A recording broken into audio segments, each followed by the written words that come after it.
हम करते हैं कैलकुलेशन, हम आपको कैलकुलेशन सिखाते हैं। मतलब कि फॉर्मूले किसी भी काम को करने के लिए हम फॉर्मूले यूज करते हैं आप लोग। तो फॉर्मूले में क्या होता है कि फॉर्मूलेज में होता है कि आप कोई फॉर्मूला अप्लाई करते हो किसी काम को करने के लिए, लेकिन ऐसा नहीं है कि हर काम करने के लिए आपके पास फॉर्मूला अवेलेबल ही हो।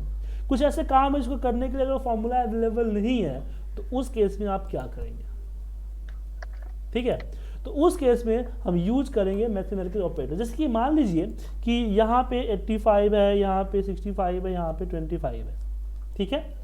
अब इसको सम करना है, तो सम करने के लिए एक्सेल की इनबिल्ट फॉर्मूला है आपके पास, इस इनबिल्ट फॉर्मूले को सिलेक्ट करके सम कर सकते हो। या दूसरा है कि आप ऑपरेटर यूज कर सकते हो कि 85 प्लस 65 प्लस 25 प्लस 175 और एंटर मार दिया।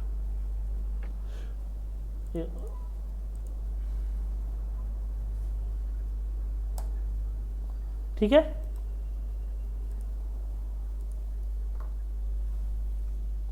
तो दो चीजें, एक आपने सेम फॉर्मूले से लगाया, एक ऑपरेटर से लगाया। अब इसलिए मैं बता रहा हूं आपको कि हर काम करने के लिए, हर कैलकुलेशन करने के लिए आपके पास फॉर्मूला नहीं होता है, लेकिन मैथमेटिकल कैलकुलेशन जरूर होती है जो कि आपने नोट पैड पे मैथमेटिकल स्टेप के जरिए, मैथमेटिकल कंसेप्ट के जरिए करते हो। तो जैसे आप जो है यहाँ पे सम, यहाँ पे इक्वल हुआ, डिवाइड हुआ, मल्टीप्लाई हुआ, सब्ट्रैक्ट हुआ एंड पावर, यही होता है ना। इसको यूज कर सकते हो, इनको यूज कर सकते हो। तो अगर आपके पास कुछ ऐसे काम है जिसको मैथमेटिकली कर सकते हो, उसको आपको एक्सेल में भी आप उसको अप्लाई कर सकते हो। एक कंसेप्ट आज के हमारा टॉपिक है। जैसे कि आपको ग्रोथ निकालना है, आपके पास मान लीजिए कि मंथ है, कि मंथ यहाँ पे जैन महीना है एंड फेब महीना, जैन महीना एंड फेब महीना। जैन महीने में मैंने मान लीजिए कि 250 का सेल किया, और फेब महीना में 310 का सेल किया मैंने। तो कितना परसेंट हमने फेब में ग्रोथ किया है, कितना परसेंट हमने फेब में ग्रोथ किया है, ठीक है। तो कैसे पता चलेगा ग्रोथ? तो उसके लिए हम क्या करेंगे, उसके लिए हम इसका मैथमेटिकल कंसेप्ट क्या करता है कि Feb minus Jain, latest minus oldest divide by oldest. अगर हम इसको नोट पैड पे अगर हमें बनाना हुआ, मतलब कि अगर आपको नोट पैड दे दिया गया इसको बनाने के लिए, जैसे बचपन में आप स्कूल में करते थे, तो आप क्या करेंगे, आप बोलेंगे कि जैसे यहाँ पे कि जैन, मतलब कि क्या है आपका 310 माइनस क्या आपका 250, ठीक है, और डिवाइड बाय 250।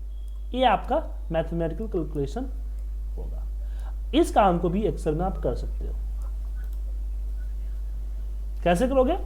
तो उसके लिए यहां पे हम करेंगे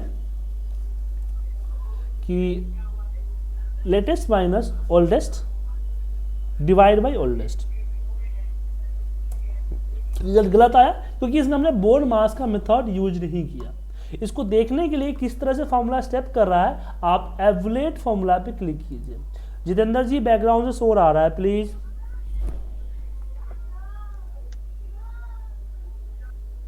तो यहाँ पे लेटेस्ट माइनस ओल्डेस्ट, तो ये क्या कर रहा है, ये देखिए, ये 2500 को 2500 से 250 को 250 से डिवाइड कर रहा है, फिर -1 कर रहा है। क्यों? क्योंकि बोर्ड मास मेथड यूज नहीं हुआ। तो बोर्ड मास के लिए क्या होता है, ब्रैकेट, बी फॉर ब्रैकेट सबसे पहले यूज होता है।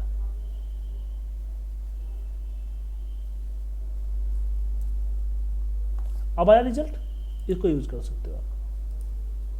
क्लियर है? या दूसरा एग्जांपल मैं बताऊं, तो जैसे कि हमारे पास P है, मतलब कि प्रिंसिपल हमारे पास 50,000 रुपए है।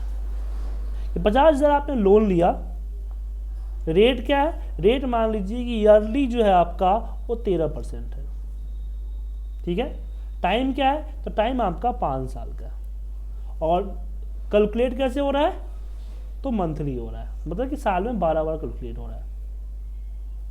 तो इसका आपको ये निकालना है, क्या निकालना है, अमाउंट निकालना है। तो अगर हम बात करें एक्सेल में अमाउंट की, तो अमाउंट के लिए क्या करते हैं, अमाउंट का होता है कि A equal to P multiply by 1 plus R divide by N power of T multiply by N।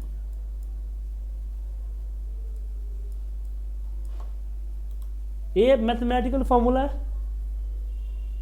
अब प्रॉब्लम है कि एक्सेल में हो सकता है इसके लिए फॉर्मूला हो, पीवी का एफ बी का कुछ ऐसा फॉर्मूला हो सकता है, बट मुझे आइडिया नहीं है, मुझे लगाने नहीं आता, या फिर इसके लिए हो नहीं सकता। लेकिन हम इस काम को मैथमेटिक्स में इस तरीके से इस फॉर्मूले पे करते हैं, तो इसको हम कर सकते हैं। कैसे करें, देखिए, ये है आपका कि P multiply by 1 plus R divide by N power of T multiply by N, T multiply by N, bracket close किया हमने, और एक और ब्रैकेट इसको लगा देता हूँ पूरा का पूरा। ओ अब इसमें गलत आ रहा है, कुछ गलत है, हाँ B2 से, एक मिनट, हाँ B2 नहीं होना चाहिए, ए होना चाहिए B11, एक गड़बड़ है, आ गया 95,000। तो कैसे परफॉर्म कर रहा है, तो इसको आप फॉर्मूला में जाके एवरेज फॉर्मूला में देख सकते हो।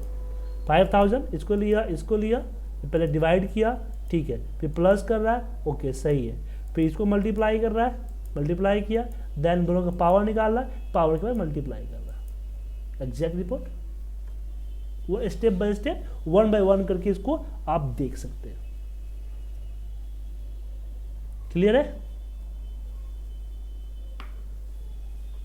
हाँ कोई डाउट नहीं ना, ओके। अब प्रॉब्लम आता है कि इतना बड़ा फॉर्मूले को हम लगाएंगे तो कोई कहीं पे कॉमा मल्टीप्लाई डिवाइड छूट सकता है ना। अब इसको, अब बारी आती है फॉर्मूला मर्जिंग, जिसमें एक और नई स्टेप चीज़ आपको सीखने को मिलेगी, वो मिलेगी फॉर्मूला मर्जिंग, कि दो फॉर्मूले को आपस में मर्ज कैसे करते हैं। तो कैसे, देखिए कि इक्वल हमने इसमें हम क्या कर रहे हैं कि पहले इसको डिवाइड कर रहे हैं इससे 12 से, ठीक है, फिर स्टेप बाय स्टेप चलते हैं, फिर 1 प्लस और हम इसको ले रहे हैं आगे, फिर इसको हम मल्टीप्लाई कर रहे हैं 12 से, फिर हम इसको पावर में ले रहे हैं,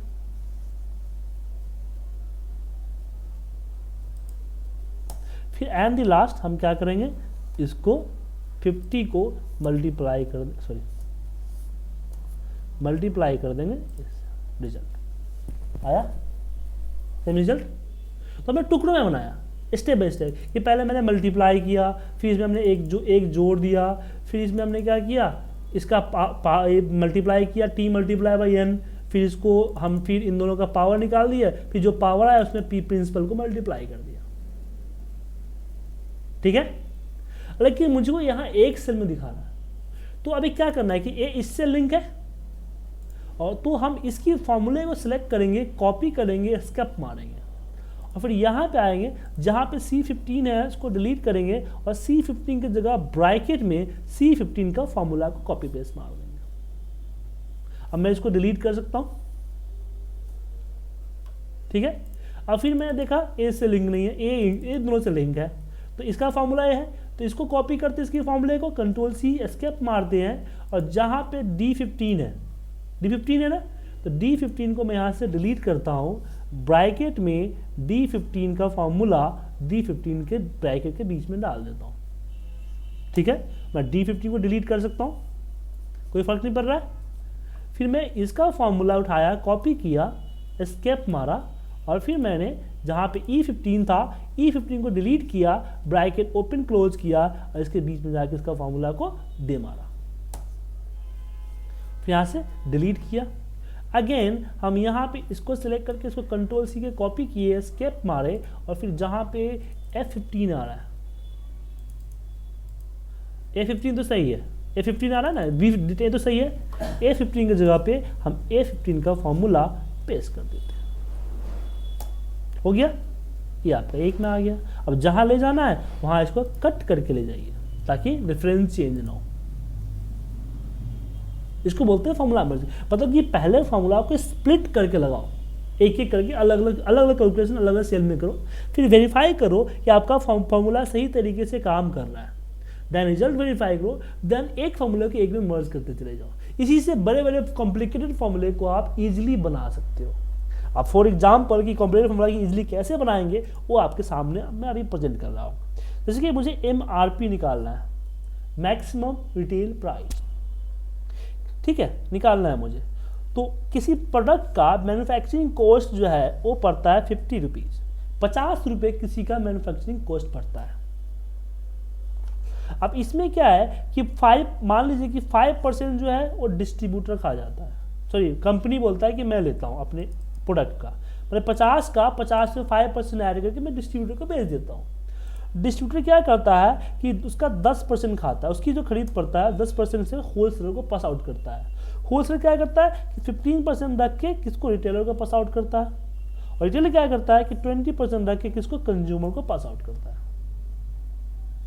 ठीक है, तो कैसे कैलकुलेट होता है, मैंने यहाँ पे कीजिए कि मैंने यहाँ पे देखा कि भाई 50 रुपये का 5% निकाला, तो 2 रुपये 2.5 रुपये का प्रॉफिट रखता है, तो ये कौन रखता है, मैन्युफैक्चरर, और किसको देता है, डिस्ट्रीब्यूटर को। तो डिस्ट्रीब्यूटर को जो खरीद पड़ती है वो 52 रुपये 50 पैसे की पड़ती है। फिर डिस्ट्रीब्यूटर क्या करता है, अपनी खरीद पे जो उसकी खरीद पड़ी है 52 रुपये 50 पैसे, उसका वो 10% निकालता है, ठीक है, 5 रुपये 25 पैसे। अब ये 5 रुपये 25 पैसे अपने खरीद में जोड़ के किसको दे देता है, डिस्ट्रीब्यूटर को, सॉरी होलसेलर को।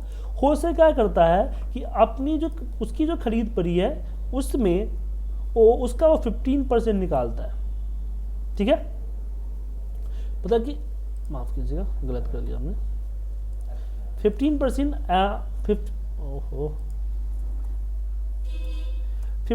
निकालता है, और किसको दे देता है, 8 रुपये 7 रुपये प्रॉफिट रखता है, और किसको दे मारता है, किसकी खरीद पे, इसकी खरीद पे। फिर रिटेलर क्या चाहता है, रिटेलर बोलता है कि 66 रुपये में खरीदा है, तो 66 रुपये का वो 20% कैलकुलेट करता है, 13 रुपये का प्रॉफिट, और यहाँ पे इसको रख देता है। तो 50 रुपये के प्रोडक्ट 79 रुपीज़ में मिला, तो फाइनल MRP हमारा ये हुआ। लेकिन इतने सारे कैलकुलेशन हमने की, अब इस सारे कैलकुलेशन को मुझे एक सेल में मर्ज करना, ताकि एक सेल में यहाँ पे फॉर्मूला, जैसे ये ऊपर फॉर्मूला बना हुआ है ऐसे फॉर्मूला बन के आना चाहिए। तो यहाँ पे हम फॉर्मूला मर्जिंग यूज करेंगे, ठीक है। तो जैसे जहाँ ये है आपका 17 B17 D17 है, यहाँ पे 5% है, तो हमने मैनुअल है ऊपर, तो हमने मैनुअल 5% लिख दिया, ठीक है। यहाँ भी मैनुअल 10% है, मैंने यहाँ पे 10% लिख दिया। फिर यहाँ पे आपका 17% है, तो यहाँ पे मैंने 15% है, तो 50% यहाँ पे मैंने लिख दिया, मैनुअल लिख दिया। एक साथ भी लिख सकते हो आप, बाद में भी लिख सकते हो, ठीक है। अब मैं ऊपर के सबको डिलीट कर सकता हूँ क्योंकि रिजल्ट को फर्क नहीं पड़ेगा। आप रिजल्ट चेक करते रहिए कि रिजल्ट में कोई फर्क तो नहीं पड़ रहा है, नहीं पड़ रहा है। उसके बाद मैं इसको कॉपी करता हूँ, Ctrl+C एस्केप मार के बाहर निकलता हूँ, और यहाँ D18 था तो D18 को डिलीट करता हूँ, ब्रैकेट में D18 का फॉर्मूला रख के ब्रैकेट को क्लोज कर देता हूँ। अब मैं इस D18 को डिलीट कर सकता हूँ, ठीक है। फिर इसको कॉपी करता हूँ, अब धीरे धीरे देखिए फॉर्मूला मतलब मर्ज होते जा रहा है, ऑटोमेट होते जा रहा है। यहाँ पे D19 A है, तो D19 को डिलीट किया, ब्रैकेट के अंदर में D19 का फॉर्मूला को हम पेस्ट करेंगे और एंटर मार देंगे। यहाँ पे D19 है, तो D19 को यहाँ डिलीट करेंगे, D19 की जगह पे D19 का फॉर्मूला हम पेस्ट कर देंगे। तो D9 की कॉपी की हुई है ना, ठीक है। अब D19 मैं इसको डिलीट कर सकता हूँ, कोई फर्क नहीं पड़ेगा।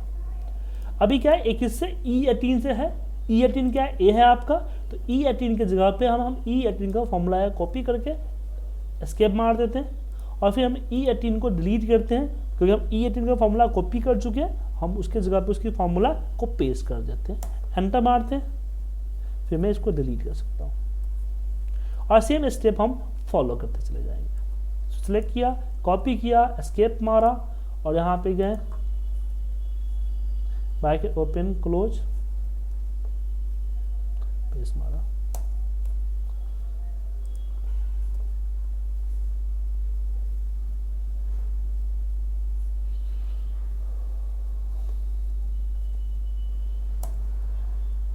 फिर इसको कॉपी करते हैं, एस्केप मारते हैं, इसको सिलेक्ट करते हैं, F18 की जगह पे F18 का हम फॉर्मूला पेस्ट कर देते हैं, एंटर। हम इसको डिलीट कर सकते हैं और इसको भी डिलीट कर सकते हैं, ठीक है। इसको कॉपी करते हैं, इक्वल कॉपी मत कीजिएगा, ध्यान रखिएगा। Ctrl+C, एस्केप मारते हैं, ऊपर जाते हैं, F19 को डिलीट करते हैं, ब्रैकेट ओपन क्लोज, इसको सिलेक्ट करते हैं और पेस्ट देते हैं, फिर इसको डिलीट कर सकते हैं। सॉरी, इसको डिलीट, यहाँ फर्क पड़ गया ना, ये था ना G18, 19 था, F19।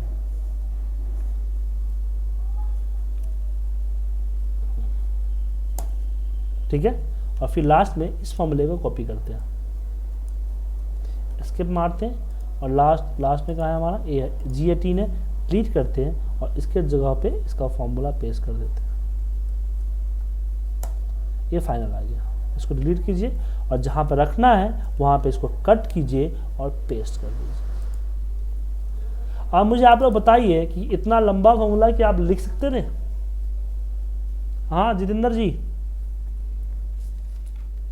नहीं सर, नहीं सर, मैं भी नहीं लिख सकता था सर। इसमें तो कैलकुलेशन की प्रॉब्लम, मतलब कुछ गलती होने के चांसेस ज़्यादा नहीं है। नहीं, हमने इसी तो अलग अलग किया था ताकि गलती मुझे पता चल जाएगा ना, और फिर हम जब कॉपी पेस्ट करेंगे तो रिजल्ट चेक करते थे ना, रिजल्ट चेंज ना हो। अगर गलती हुआ तो रिजल्ट चेंज हो गया था, तो गलती ना हो इसलिए तो इस मेथड का यूज कर रहे हैं। अगर एक साथ आप लगाओगे तो गलती होने के चांसेस है और 100% गलती होगा। जैसे कि यहाँ देखिए, यहाँ मैंने एक साथ लगाया, कोई कॉमा कोई ब्रैकेट छूट सकता था, लेकिन इसी स्टेप को मैंने स्प्लिट करके लगाया, तो जहाँ पे गलती होगा नजर आ जाएगा कि यहाँ पे गलती है, इस स्टेप पे गलती है। But it's time consuming. हाँ, अब टाइम कंज्यूमिंग है, आपका टाइम भी सेव कर रहा है एक तरह से। अब मान लीजिए कि इतना लंबा फॉर्मूला आप लिखोगे, गलती होगा, फिर ट्राई करोगे, फिर गलती होगा, फिर ट्राई करोगे, फिर गलती होगा, गलती ढूंढोगे, उससे अच्छा है ना। और दूसरा चीज़ कि आपके फॉर्मूला पे कॉन्फिडेंट रहेंगे कि आपका फॉर्मूला सही रिजल्ट दे रहा है, क्योंकि आपने तरीके से लगाया है। Yes, I got it. I mean, it's time consuming, but it's giving the quality product. हाँ, ये आपको 100% क्वालिटी दे रही है, 100% आपको एक्यूरेसी दे रही है, और आपका फॉर्मूले को बाद में चेक करने का झंझट नहीं होगा। तो इसी स्टेप से मैंने आपको बताया कि सारे और आप मतलब सारे फॉर्मूलेज आप यूज कर सकते हो। जो भी फॉर्मूले आप लगाओगे वो सारे फॉर्मूलेज आप इसी तरह से अपने ऊपर अप्लाई कर सकते हो। जो भी एक्सेल वर्कशीट का, जो भी आपके मैथमेटिकल कैलकुलेशंस है, जो भी आप लगाते हो, जो भी आप कैलकुलेट करते हो, चाहे स्टैटिक्स का हो या आपका इसका हो, वो सारे फॉर्मूले आप यहाँ पे अप्लाई कर सकते हो। जो भी आपने मैथमेटिक्स में पढ़ा है, जानते हो, वो सारे ट्रिक्स को यहाँ अप्लाई कर सकते हो। मतलब कि अगर आपको मान लो कि कोई चीज़ें निकालना है, जैसे आपको एवरेज निकालना है, स्टैंडर्ड डेविएशन निकालना है, आपको एक्सेल में पता है कैसे निकलता है, या फिर एक्सेल जो रिजल्ट दे रहा है वो समझ में नहीं आ रहा है कि रिजल्ट सही दे रहा है गलत दे रहा है, वेरीफाई करना है। तो उस चीज़ को आप एक सैंपल लोगे, उस सैंपल पे आप मैनुअल लगाओगे, जो कि मैथमेटिक्स रूल्स करती है, क्योंकि ये भी तो ये चीज़ें भी मैथमेटिक्स से बनी है ना। अगर आप एक्सेल फॉर्मूले की बात करें तो जो एक्सेल के फॉर्मूलेज हैं, वो फॉर्मूलेज किस बिहाफ पे काम करती है, वो सारे, जैसे कि हम बात करें कॉम्बिन की, तो इसमें देखिए हेल्प दिस फंक्शन पे जाइए,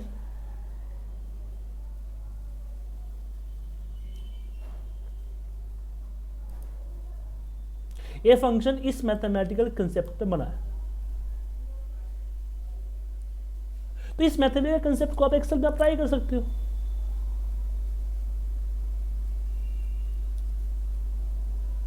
क्योंकि इसको भी तो आप एक्सेल में, आप जो एक्सेल बनाते हो, एक्सेल में जो बनाओगे वो न्यूमेरिकल बनाओगे ना, यहां भी बना सकते हैं हम इसको। तो ये सारे फॉर्मूलेज हम एक्सेल में या फिर एक्सेल वीवीए के मदद से हम तैयार कर सकते हैं, क्योंकि ये इस फॉर्मूले के मेथड से बना हुआ है। जो आप मैथमेटिकल फॉर्मूला अपने नोटपैड में यूज करते हो, वो सारे स्टेप्स आप यहाँ पे, सारे चीजें यहाँ पे यूज कर सकते हो। और किस ऑपरेटर की मदद से? तो इस ऑपरेटर की मदद से। आपके पास मैथमेटिकल 5 ऑपरेटर होते हैं एक्सेल में जो अप्लाई होते हैं। पहला है आपका addition, subtract, division, multiplication, subtraction and power. ठीक है। उसी तरीके से आपके पास 5 लॉजिकल टेस्ट भी होते हैं। Equal, greater than, less than, greater than equal to, less than equal to and not equal to. इसको भी आप सेल्फ अप्लाई कर सकते हो। जैसे कि अगर यहाँ पे कुछ नंबर्स लिखे हुए हैं, मुझे पता करना है कि कौन सा नंबर जो है ये नंबर ग्रेटर देन 50 है या नहीं। जस्ट चेकआउट करना है कि ये नंबर ग्रेटर देन 50 है नहीं। इसके लिए इफ वगैरह और फॉर्मूला लगाने की जरूरत नहीं है। जस्ट इक्वल दबाइए, इसको सेलेक्ट कीजिए एंड ग्रेटर देन 50। अगर 50 होगा तो ट्रू दिखाएगा, 50 नहीं होगा तो फॉल्स दिखाएगा। ये सारे ऑपरेटर यूज करते हैं, इसको बोलते हैं लॉजिकल ऑपरेटर्स। तो 2 तरह के ऑपरेटर है, एक आपका मैथमेटिकल ऑपरेटर है, दूसरा आपके लॉजिकल ऑपरेटर है।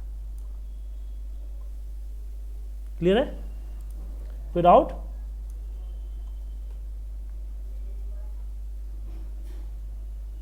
नहीं? तो इस तरह से आप इसको यूज कर सकते हो, मैथमेटिकल ऑपरेटर और लॉजिकल ऑपरेटर। ठीक है। तो अभी आप क्या कीजिए, अभी आप मुझे तकरीबन 10 मैथमेटिकल, जो मैथमेटिक्स के बुक उठा लीजिए। 10th 12th 9th 12th 8th कोई भी आपके घर में बुक होगा, अपने ब्रदर का या आप ही का बुक पढ़ा होगा, नहीं तो गूगल से ले लीजिए। मुझे 10 मैथमेटिकल फॉर्मूला को एक्सेल में अप्लाई करके दिखाओ, एक्सेल की बिना किसी फॉर्मूला यूज किए हुए, जस्ट ऑपरेटर यूज करके। जैसे कि मैंने यहाँ पे अभी अमाउंट का लगाया कि अमाउंट का मैथमेटिकल फॉर्मूला एक आता है, और अमाउंट के मैथमेटिकल फॉर्मूले के लिए हमने यहाँ पे अप्लाई किया है।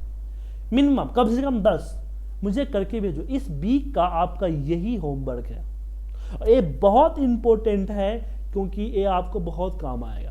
क्योंकि एक्सेल में कुछ चीज नहीं बना तो मैथ तो आपके पास है, अगर मैथ को आप जानते हो तो एक्सेल में यू कैन अप्लाई।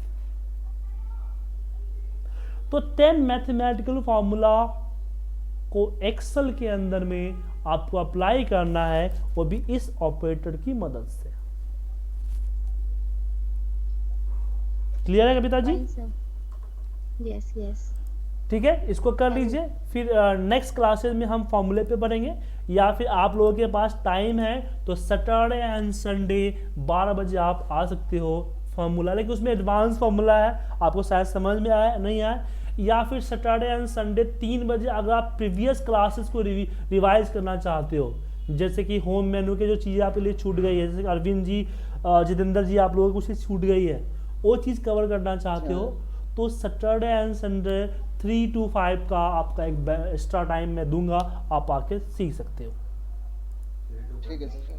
12 से 2 एडवांस फार्मूले हैं, जो जैसे कविता जी ले चुके हैं सारे क्लासेस, तो कविता जी है